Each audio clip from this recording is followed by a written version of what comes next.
केवल कर्म पर ही आपका अधिकार नहीं है, बल्कि कर्म को अधिकार पूर्वक करना है। प्रिपरेशन को अपनी जिद बना लो, प्रिपरेशन को अपना जुनून बना लो। जिंदगी हमेशा सिंपल हार्मोनिक मोशन की तरीके से चलती है। गांधी जी देखो, ट्रेन से उठा के फेंक दिया गया, लेकिन जब उन्हें ट्रेन से उठा के फेंका गया तभी वो गांधी बने, वरना वो वकील थे, वो महात्मा नहीं थे। तो जीवन में ups and downs, these are part of life. इनको एंजॉय करो।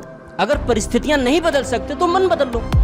हमारे सबसे सीनियर और एक मेंटर भी हमारे आदर्श सर हैं, डॉक्टर आदर्श सर। तो PSIR सर हेड करते हैं and he is like our mentor, हमारे भी मेंटर हैं, ठीक है। सो सर आपको थोड़ा देर एड्रेस करेंगे political science and international relations के लिए, then we will call the other people, other faculties.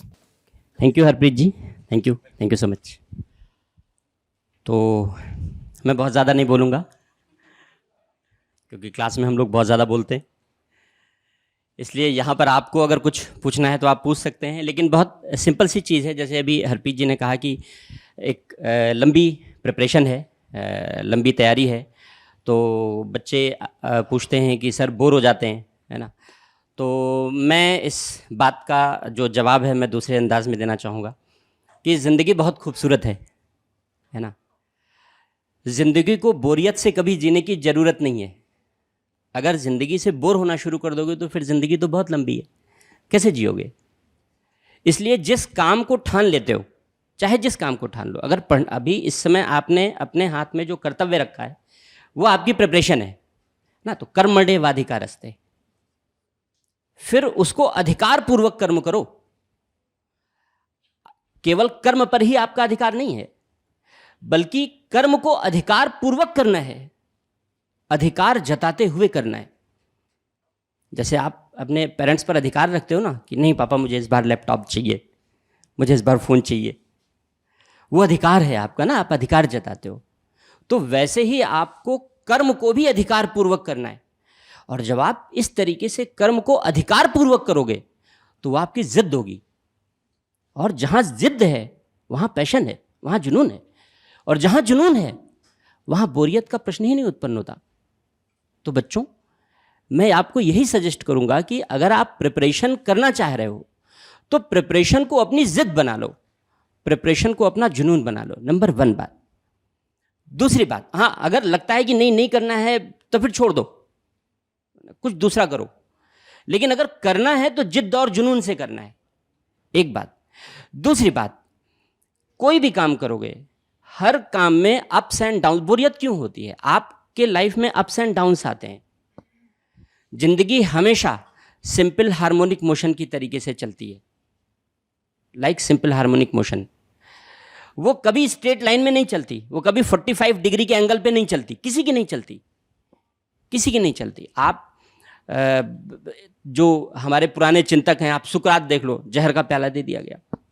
Gandhi ji देखो, ट्रेन से उठा के फेंक दिया गया, लेकिन जब उन्हें ट्रेन से उठा के फेंका गया तभी वो गांधी बने, वरना वो वकील थे, वो महात्मा नहीं थे।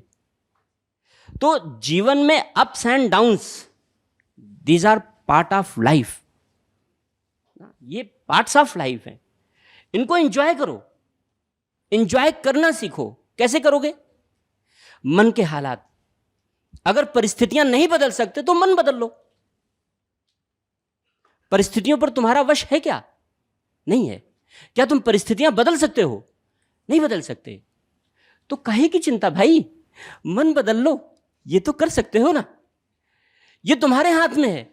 और अगर तुमने मन बदल लिया तो तुम्हारी परिस्थिति बदल गई, परिस्थिति तुम्हारे अकॉर्डिंग हो गई। ये जीवन बहुत बड़ा है, और जिस सेवा में आप जा रहे हैं उस सेवा में आपको लोगों की सेवा करनी है।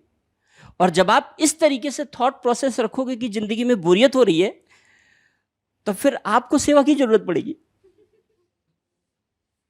आप अपनी सेवा करवाने नहीं जा रहे हो। जैसा कि अभी अरविंद सर बोल रहे थे ना, हिंदी वाले, कि जब आपको बंगले मिल जाते हैं तो एक अवांछित जमींदारी का भाव जन्म ले लेता है। तो ऐसा नहीं होना चाहिए। आपको इस राष्ट्र की सेवा की जरूरत है, आपको इस समाज की सेवा की जरूरत है। और यहां आप खुद एक कमजोर मनोबल से गुजरोगे तो आप समाज और राष्ट्र की सेवा कैसे करोगे? क्या आपको एस जयशंकर जैसा नहीं बनना?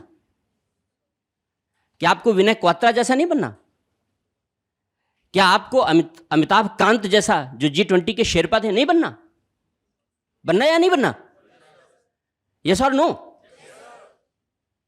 देन भाई चिंता और बोरियत क्यों?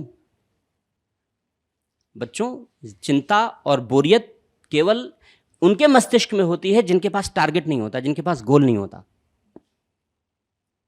जिनके पास गोल को लेकर डिलेमा है, उनके मन में चिंता और दुविधा होती है, उनके मन में बोरियत होती है। अगर आपका टारगेट क्लियर है, अगर आपका गोल क्लियर है, देन गो अहेड। कहीं पर कोई भी चीज आपके रास्ते में बाधा नहीं बन सकती। और बाधा आ रही है, एक ठोकर मारो, आगे बढ़ जाओ। बाधा तो आएगी ही आएगी। न्यूटन का थर्ड लॉ है ना, अगर आपके राह में बाधा नहीं आ रही है, इसका मतलब आप परिश्रम नहीं कर रहे हो। अगर बाधा आ रही है, इसका मतलब आप परिश्रम कर रहे हो। तो जितनी ज्यादा बाधा आ रही है, उतना ज्यादा मोटिवेशन होना चाहिए, इसका मतलब आप आगे बढ़ रहे हो। तो आगे बढ़ो और बाधाओं से मत घबराओ, बाधाओं से पार निकलना सीखो। ये आपके व्यक्तित्व का गुण है। ये आपको अपने व्यक्तित्व को इसके अनुसार ढालना है। आप जब आईएएस बन जाओगे तो आपके जिले के, या आईपीएस बन जाओगे तो आपके जिले के जो तमाम युवा हैं वो आपसे प्रेरणा प्राप्त करने के लिए लाइन में खड़े हैं, और पता चला आप ही को प्रेरणा की जरूरत है, तो उन्हें प्रेरणा कहां से दोगे? तो ऐसे मत बनो। आईएएस बनने के लिए केवल तैयारी का मतलब केवल पढ़ाई नहीं है, ये ओवरऑल आपकी पर्सनैलिटी का टेस्ट है।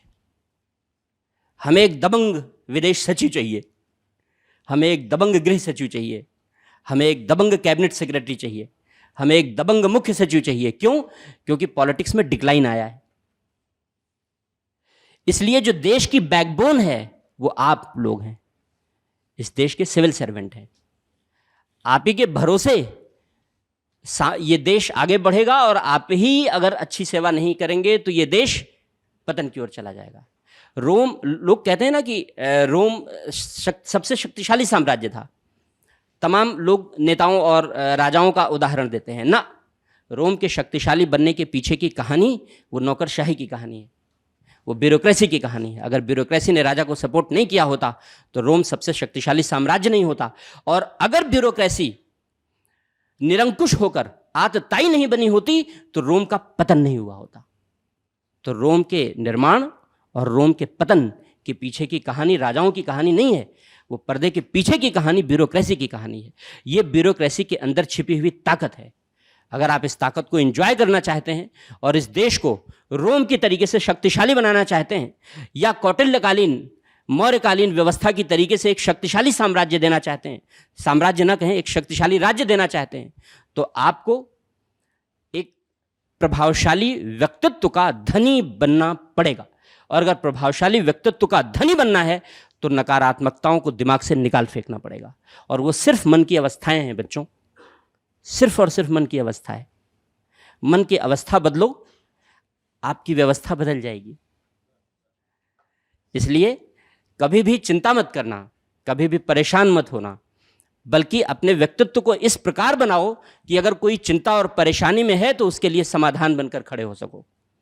हमेशा अपने व्यक्तित्व को इस तरीके से बनाओ। और पढ़ो, सिर्फ पढ़ो। पढ़ोगे सफलता मिलेगी, परिश्रम करोगे सफलता मिलेगी, नहीं पढ़ोगे नहीं मिलेगी। उद्यमे नहीं सिद्धंति कार्याणि न मनोरथै नहीं सुप्तस्य सिंहस्य प्रविशन्ति मुखे मृगाः। उद्यम से ही कार्य की सिद्धि होती है, मनोरथ करने से कार्य की सिद्धि नहीं होती। सोते हुए सिंह के मुख में मृग प्रवेश नहीं करता। तो परिश्रम करो। मेरी ढेर सारी शुभकामनाएं हैं।